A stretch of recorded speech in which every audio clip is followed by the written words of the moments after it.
নমস্কাৰ বন্ধু বান্ধৱীসকল, আকৌ উভতি আহিছোঁ নতুন এটা ব্লগৰ মাজত। মই এতিয়া আহিছোঁ ব্ৰহ্মপুত্ৰ ৰিভাৰ হেৰিটেজ কৰ্ণাৰত, পাণবজাৰত লোকেটেড হয়। বহুত ধুনীয়া বুলি শুনিছিলোঁ, আজি সোমাই আহিলোঁ চাবলৈ যে কিমান ধুনীয়া একচুৱেলি হয়। চ' গোটেইখিনি ভিডিঅ' চাব স্কিপ নকৰাকৈ। মই একদম প্ৰত্যেকটো লোকেশ্যনৰ পৰা দেখাবলৈ চেষ্টা কৰিম যে কেনেকুৱা হয় জেগাখিনি। এই প্ৰথমত সোমাই আহিলোঁ, এতিয়াতো ধুনীয়া লাগিছে, বহুত ধুনীয়া লাগিছে। এতিয়া লাহে ধীৰে চাম ইয়াত কি কি চাবলগীয়া বস্তু আছে।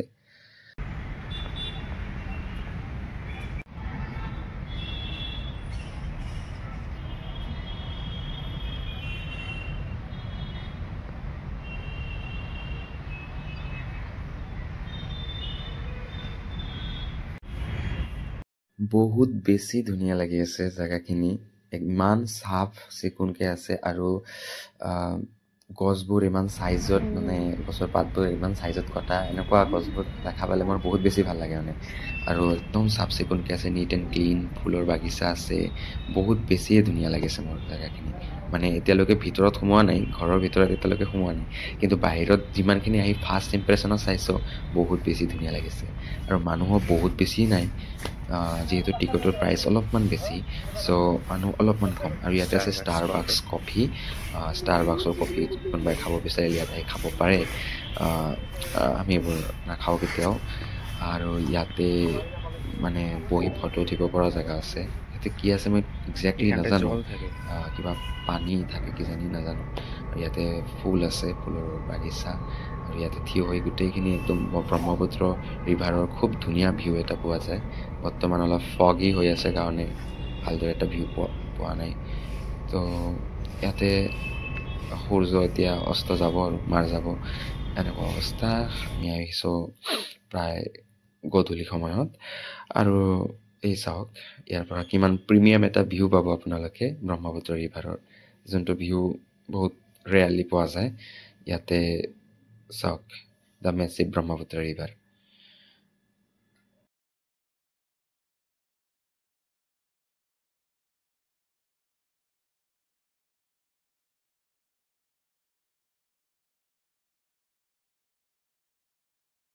ইয়াতে খুব ধুনীয়াকৈ চিটিং এৰেঞ্জমেণ্ট কৰা আছে, য'ত বহি ব্ৰহ্মপুত্ৰ নদীৰ এটা খুব ধুনীয়া দৃশ্য মানে মানুহে চাব পাৰিব।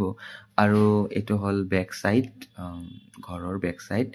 আৰু এই সৰু সৰু মাইকবোৰত ভূপেন হাজৰিকাৰ গীত বাজি আছে, খুব ভাল লাগিছিল। আৰু এই হ'ল ব্ৰহ্মপুত্ৰ নদী।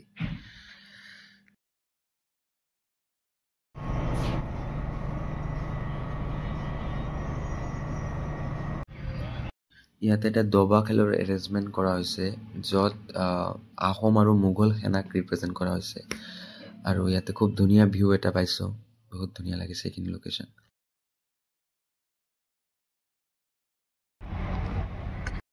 আৰু এইফালে আছে আমাৰ ব্ৰহ্মপুত্ৰ ৰিভাৰ ফ্ৰণ্ট, বহুত পপুলাৰ পাৰ্ক হয়, নতুনকৈ বনোৱা পাৰ্ক। জাষ্ট তাৰ কাষতে আছে আমাৰ এই হেৰিটেজ কৰ্ণাৰ। মানুহে আগত নাও লৈ কিদৰে মাছ মাৰিছিল সেইবোৰ ৰিপ্ৰেজেণ্ট কৰাকৈ মূৰ্তি বনাই থৈছে। আজিও গাঁৱত মাছ মাৰে মানুহে নাও লৈ, তো সেই তাক ৰিপ্ৰেজেণ্ট কৰিছে। আৰু ইয়াতে খুব ধুনীয়া এটা পৰিৱেশ। এতিয়া আমি ঘৰৰ ভিতৰত সোমাই আহিছোঁ, আৰু ইয়াতে আছে প্ৰকৃত সৌন্দৰ্য, একদম চাবলগীয়া বস্তু। চাওক কিমান ধুনীয়া আৰ্টছ ইয়াৰ ভিতৰত আছে। আৰু ইয়াতে কিবা কিবি লিখা আছে, আপোনালোকে পঢ়ি চাব পাৰে। বহুত ধুনীয়া ধুনীয়া আৰ্টছ আছে। তো এতিয়া মই অলপমান আপোনালোকক ক'ম যে এইখিনি জেগা আচলতে কি আছিল আৰু ইয়াৰ হিষ্ট্ৰী কি।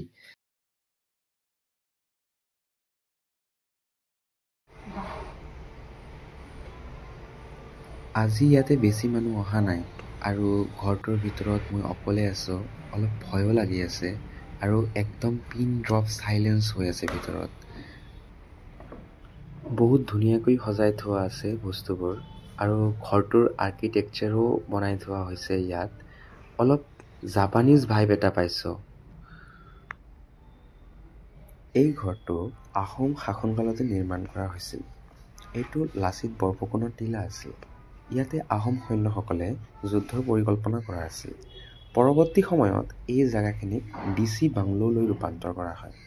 কামৰূপ জিলাৰ বহুত DC ইয়াতে থাকিছে আৰু অৱশেষত ৰাজ্য চৰকাৰে এইটোক মিউজিয়াম বনোৱাৰ সিদ্ধান্ত লয়।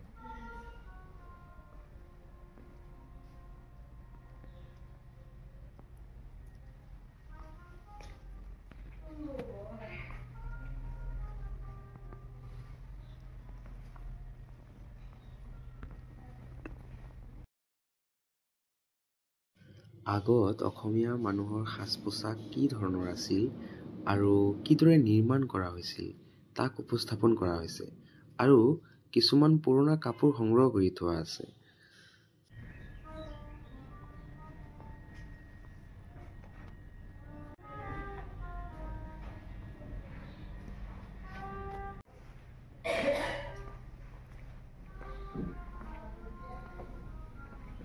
এইটো হ'ল মিটিং ৰুম, ইয়াতে বহি মিটিং কৰা আছিলে। চাওক কিমান ধুনীয়া ফটো ওপৰত লগোৱা আছে, কিমান ধুনীয়া ধুনীয়া ফটোগ্ৰাফী, বহুত ধুনীয়া লাগিছে জেগাখিনি।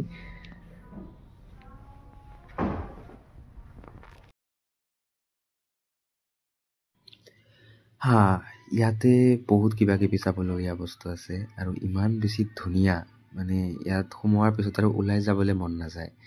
একদম মানে অলপ জাপানীজ ভাইব এটাও আছে।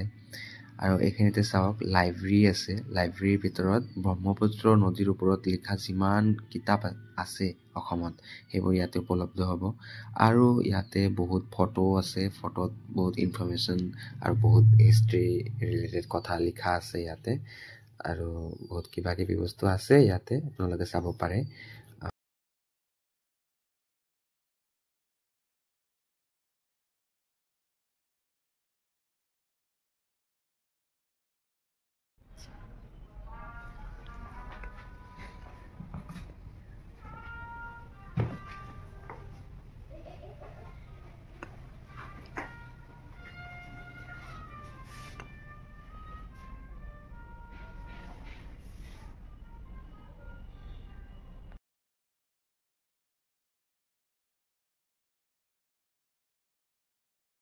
এতিয়া ওপৰত গৈ দেখাম কি কি আছে ওপৰত।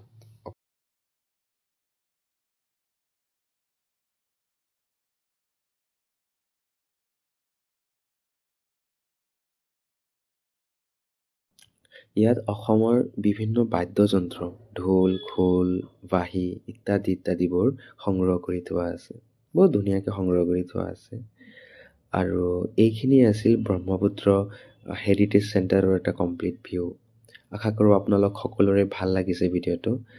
আৰু আপোনালোকৰ কেনেকুৱা লাগিছে বা লগা নাই, কি অনুভূতি এইখিনি চোৱাৰ পিছত আপোনালোকে কমেণ্টত জনাব। চ' আজিৰ কাৰণে এইখিনিয়ে।